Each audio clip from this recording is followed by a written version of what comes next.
Shalom saudara-saudara yang dikasihi oleh Tuhan. Kita bersyukur karena Tuhan tidak menjadikan kita untuk segala sesuatu semuanya bergantung kepada kekuatan kita. Jikalau Tuhan meletakkan semuanya itu kepada pundak kita untuk kita tanggung semua, saya percaya tidak seorang pun manusia di dunia ini sanggup melakukannya. Namun saudara, ironisnya Tuhan yang sangat memahami akan keberadaan manusia dan Tuhan selalu hendak menanggung kita. Namun justru saudara, seringkali manusia tidak mau bersandar kepada Tuhan. Saudara, sebagai orang percaya, mari kesadaran seperti itu membuat kita selalu bersandar kepada Tuhan. Salam jumpa dalam program Tuhan adalah Gembalaku. Saudara, firman Tuhan menuliskan seperti ini di dalam Mazmur 103 ayat 14. Sebab dia sendiri tahu apa kita. Dia ingat bahwa kita ini debu. Saudara, dari firman Tuhan ini menggambarkan bahwa Tuhan itu tahu, memahami, dan memang Tuhan sendiri yang menciptakan keberadaan kita. Dan dia menciptakan kita dengan baik. Dan yang baik itu di dalam keterbatasan dan juga di dalam kelemahan. Tentu yang dimaksud kelemahan di sini adalah kelemahan secara jasmania. Saudara, keterbatasan dan kelemahan secara jasmania bukanlah dosa. Karena itulah yang Tuhan ciptakan di dalam diri manusia. Saudara, ketidaksadaran manusia akan hal ini membuat manusia itu merasa diri sanggup bahwa dia hidup tidak perlu Tuhan. Saudara, sikap yang seperti inilah yang menggambarkan manusia adalah manusia berdosa. Karena dosa itu, saudara, memisahkan manusia daripada Allah. Saudara, kesadaran akan keterbatasan dan kelemahan kita memberitahukan kepada kita bahwa kita sesungguhnya membutuhkan kasih karunia Tuhan. Saudara, Tuhan yang kita kenal adalah Tuhan yang penuh kasih karunia yang nyata di dalam diri Tuhan kita Yesus Kristus. Saudara, pertanyaannya adalah apakah kita mau percaya, mau bersandar kepadanya di dalam setiap aspek hidup kita, di dalam pergumulan kita. Saudara, mari kita membaca firman Tuhan dari 2 Raja-Raja pasal ke-7 ayat 3 sampai 20. 4 orang yang sakit kusta ada di depan pintu gerbang. Berkatalah yang seorang kepada yang lain, "Mengapakah kita duduk-duduk di sini sampai mati? Jika kita berkata, baiklah kita masuk ke kota, padahal dalam kota ada kelaparan, kita akan mati di sana. Dan jika kita tinggal di sini, kita akan mati juga. Jadi sekarang marilah kita menyeberang ke perkemahan tentara Aram. Jika mereka membiarkan kita hidup, kita akan hidup. Dan jika mereka mematikan kita, kita akan mati." Lalu pada waktu senja, bangkitlah mereka masuk ke tempat perkemahan orang Aram. Tetapi ketika mereka sampai ke pinggir tempat perkemahan orang Aram itu, tampaklah tidak ada orang di sana. Sebab Tuhan telah membuat tentara Aram itu mendengar bunyi kereta, bunyi kuda, bunyi tentara yang besar, sehingga berkatalah yang seorang kepada yang lain, "Sesungguhnya Raja Israel telah mengupah raja-raja orang Het, raja-raja orang Misraim melawan kita, supaya mereka menyerang kita." Karena itu bangkitlah mereka melarikan diri pada waktu senja dengan meninggalkan kemah dan kuda dan keledai mereka serta tempat perkemahan itu dengan begitu saja. Mereka melarikan diri menyelamatkan nyawanya. Ketika orang-orang yang sakit kusta itu sampai ke pinggir tempat perkemahan, masuklah mereka ke dalam sebuah kemah, lalu makan dan minum. Sesudah itu mereka mengangkat dari sana emas dan perak dan pakaian. Kemudian pergilah mereka menyembunyikannya. Lalu datanglah mereka kembali masuk ke dalam kemah yang lain dan mengangkut juga barang-barang dari sana. Kemudian pergilah mereka menyembunyikan diri. Lalu berkatalah yang seorang kepada yang lain, "Tidak patut yang kita lakukan ini. Hari ini ialah hari kabar baik, tetapi kita ini tinggal diam saja. Apabila kita menanti sampai terang pagi, maka hukuman akan menimpa kita. Jadi sekarang marilah kita pergi menghadap untuk memberitahukan hal itu ke istana raja." Mereka pergi lalu berseru kepada penunggu pintu gerbang kota dan menceritakan kepada orang-orang itu, katanya, kami sudah masuk ke tempat perkemahan orang Aram. Dan ternyata tidak ada orang di sana. Dan tidak ada suara manusia kedengaran, hanya ada kuda, keledai tertambat, dan kemah-kemah ditinggalkan dengan begitu saja. Para penunggu pintu gerbang menyerukan dan memberitahukan hal itu ke istana raja. Sekalipun masih malam, raja bangun juga lalu berkata kepada para pegawainya, "Baiklah, kuterangkan kepadamu apa maksud orang Aram itu terhadap kita. Mereka tahu bahwa kita ini menderita kelaparan, sebab itu mereka keluar dari tempat perkemahan untuk menyembunyikan diri di padang sambil berpikir, apabila orang Israel keluar dari dalam kota, kita akan menangkap mereka hidup-hidup, kemudian kita masuk ke dalam kota." Lalu salah seorang pegawainya menjawab, "Baiklah, kita ambil 5 ekor dari kuda yang masih tinggal di dalam kota ini. Tentulah keadaannya seperti seluruh khalayak ramai Israel yang sudah habis mati itu. Biarlah kita suruh saja orang pergi supaya kita lihat." Sesudah itu mereka mengambil 2 kereta kuda, kemudian raja menyuruh mereka menyusul tentara Aram sambil berkata, "Pergilah melihatnya." Lalu pergilah mereka menyusul orang-orang itu sampai ke sungai Yordan, dan tampaklah seluruh jalan itu penuh dengan pakaian dan perkakas yang dilemparkan oleh orang Aram pada waktu mereka lari terburu-buru. Kemudian pulanglah suruhan-suruhan itu dan menceritakan hal itu kepada raja. Maka keluarlah penduduk kota itu menjarah tempat perkemahan orang Aram. Karena itu sesukat tepung yang terbaik berharga sesikal, dan 2 sukat jelai berharga sesikal, sesuai dengan firman Tuhan. Adapun raja telah menempatkan perwira yang menjadi ajudannya itu mengawasi pintu gerbang. Tetapi rakyat menginjak-injak dia di pintu gerbang. Lalu ia mati sesuai dengan perkataan abdi Allah yang mengatakan bahwa pada waktu raja datang mendapatkan dia. Dan terjadi juga seperti yang dikatakan abdi Allah itu kepada raja. 2 sukat jelai akan berharga sesikal, dan sesukat tepung yang terbaik akan berharga sesikal. Besok kira-kira waktu ini di pintu gerbang Samaria. Pada waktu itu, si perwira menjawab abdi Allah itu, "Sekalipun Tuhan membuat tingkap-tingkap di langit, masakan hal itu mungkin terjadi?" Tetapi Elisa berkata, "Sesungguhnya engkau akan melihatnya dengan matamu sendiri, tetapi tidak akan makan apa-apa daripadanya." Demikianlah terjadi kepada orang itu, rakyat menginjak-injak dia di pintu gerbang, lalu matilah ia.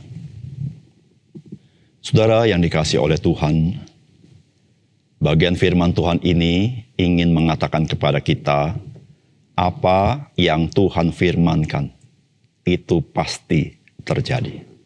Saudara, perkataan Tuhan melalui Nabi Elisa, Tuhan genapi dengan cara yang supranatural, yaitu bagaimana pasukan Aram yang sedang mengepung Samaria itu, mengalami pengalaman supranatural, di mana mereka semua mendengarkan ada begitu pasukan besar Israel sedang hendak menyerang mereka. Padahal tidak terjadi demikian. Karena mereka mendengar seperti itu, mereka menjadi ketakutan, lalu mereka keluar dan kabur dari kemahnya tanpa membawa apapun dan meninggalkan segala sesuatu di kemahnya. Saudara, hal itu dilihat oleh orang-orang kusta bahwa kemah-kemah itu kosong. Saudara, menarik sekali bahwa orang-orang kusta adalah orang-orang yang dianggap menjadi masalah di dalam masyarakat, tetapi Tuhan bisa pakai orang-orang ini menyampaikan berita kabar baik bagi orang-orang Israel. Saudara, apakah pesan firman Tuhan bagi kita dari bagian ini? Yang pertama, Tuhan yang Maha Kuasa dan Maha Hikmat, Dia bertindak sesuai dengan kasih karunia-Nya. Sehingga perbuatan Tuhan itu melampaui akal budi kita. Karena melampaui kemampuan kita dan melampaui kebaikan kita. Saudara, firman Tuhan berkata begini, 4 orang yang sakit kusta ada di depan pintu gerbang. Berkatalah yang seorang kepada yang lain, "Mengapakah kita duduk-duduk di sini sampai mati? Jika kita berkata, baiklah kita masuk ke kota, padahal dalam kota ada kelaparan, kita akan mati di sana. Jika kita tinggal di sini, kita akan mati juga. Jadi sekarang marilah kita menyeberang ke perkemahan tentara Aram. Jika mereka membiarkan kita hidup, kita akan hidup. Dan jika mereka mematikan kita, kita akan mati." Lalu pada waktu senja bangkitlah mereka masuk ke tempat perkemahan orang Aram. Tetapi ketika mereka sampai ke pinggir tempat perkemahan orang Aram itu, tampaklah tidak ada orang di sana. Sebab Tuhan telah membuat tentara Aram itu mendengar bunyi kereta, bunyi kuda, bunyi tentara yang besar, sehingga berkata seorang kepada yang lain, sesungguhnya Raja Israel telah mengupah raja-raja orang Het dan raja-raja orang Misraim melawan kita, supaya mereka menyerang kita. Karena itu bangkitlah mereka melarikan diri pada waktu senja dengan meninggalkan kemah, kuda, keledai mereka, serta tempat perkemahan itu dengan begitu saja.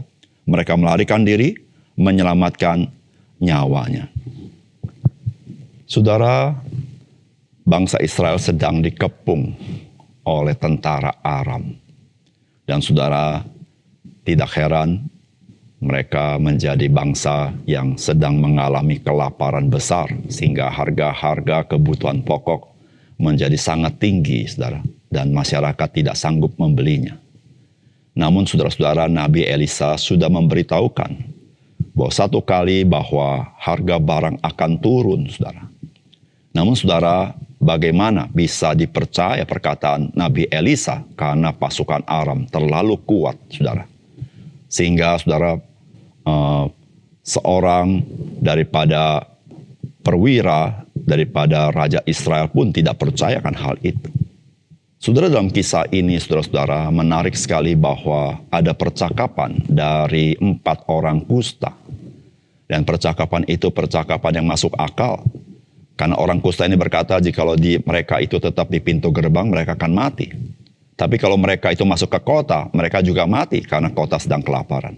Maka ide mereka adalah mereka mengambil kesempatan di tengah-tengah kesempitan, yaitu masuk ke kemah-kemah orang Aram. Siapa tahu mereka dapat makanan.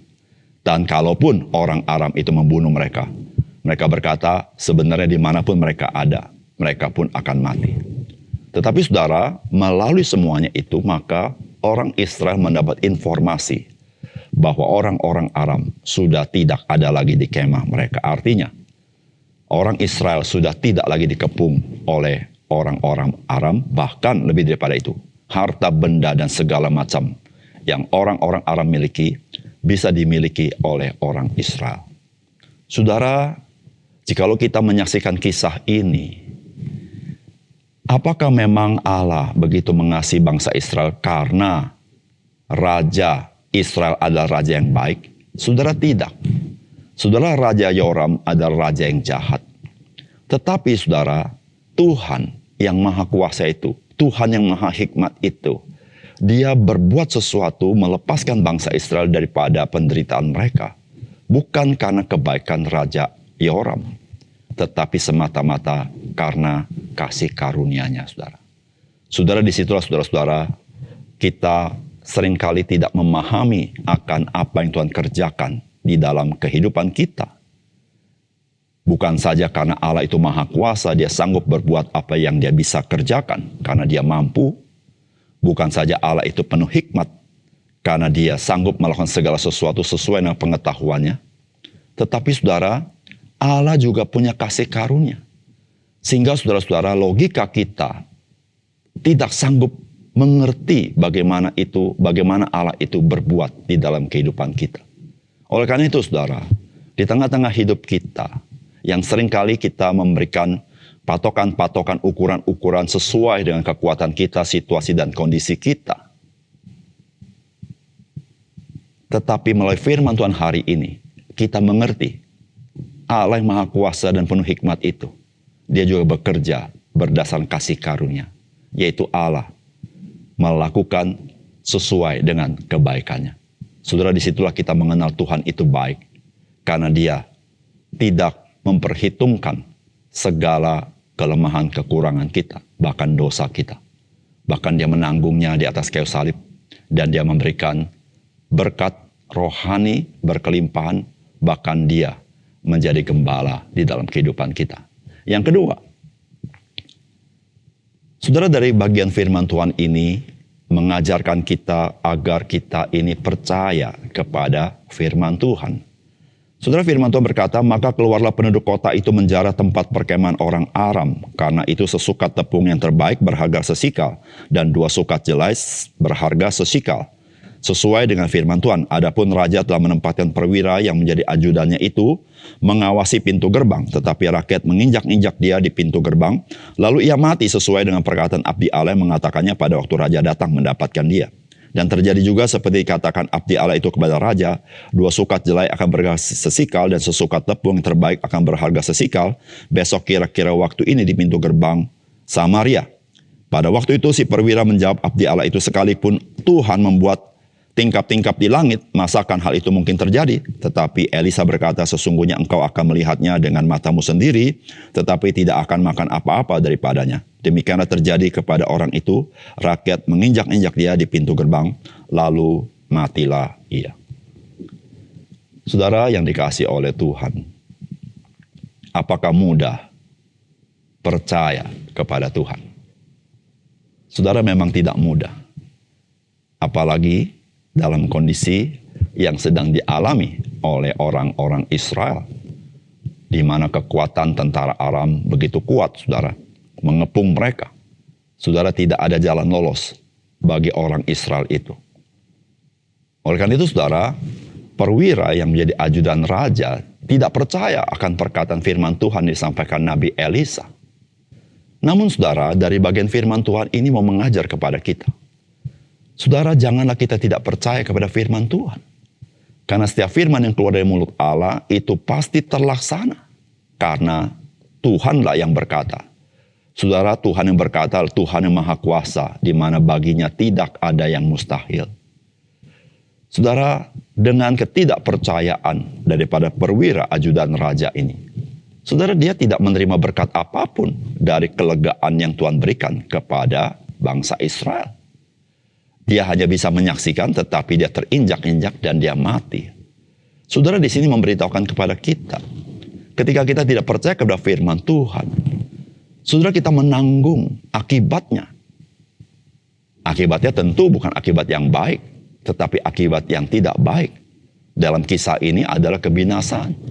Saudara, jikalau kita tidak percaya kepada firman Allah, bahwa Allah mau menyelamatkan kita melalui Yesus Kristus, saudara, kita akan mengalami kebinasaan. Karena memang Tuhan ingin melepaskan bangsa Israel dari kebinasaan dengan kelaparan mereka, dengan melepaskan mereka mendapat makanan. Sudah dengan demikian juga Allah mengutus Yesus Kristus. Dan Allah memberitahukan kepada kita, kita orang berdosa yang binasa, Dia ingin menyelamatkan kita di dalam Tuhan Yesus. Dan saudara, jikalau kita tidak percaya kepada firman Allah, tentulah kebinasaan itu yang kita alami.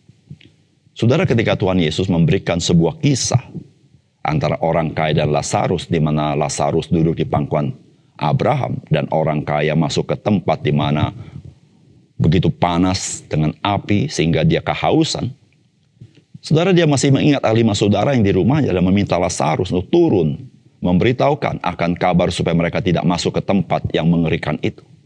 Tetapi Abraham berkata, tidak perlu Lazarus turun, karena di muka bumi ada tulisan Musa dan para nabi, yaitu firman Allah. Jikalau mereka tidak percaya kepada firman Allah, mereka pun tidak akan percaya jikalau ada orang bangkit dari antara orang mati. Saudara yang dikasihi oleh Tuhan, ketika Tuhan Yesus bicara ini, Tuhan Yesus berkata, betapa berharga firman Allah, engkau dan saya. Jangan sampai engkau tidak percaya. Saudara, Alkitab berkata bahwa firman yang keluar dari mulut Allah tidak akan kembali dengan sia-sia. Dia akan melaksanakan misinya dan menyelesaikannya dengan baik. Oleh karena itu, saudara, kita bersyukur kita punya Alkitab. Tapi tidak cukup kita bersyukur punya Alkitab. Kita bersyukur kita boleh percaya kepada firman Allah yang tertulis di dalam kitab suci kita. Mari kita berdoa.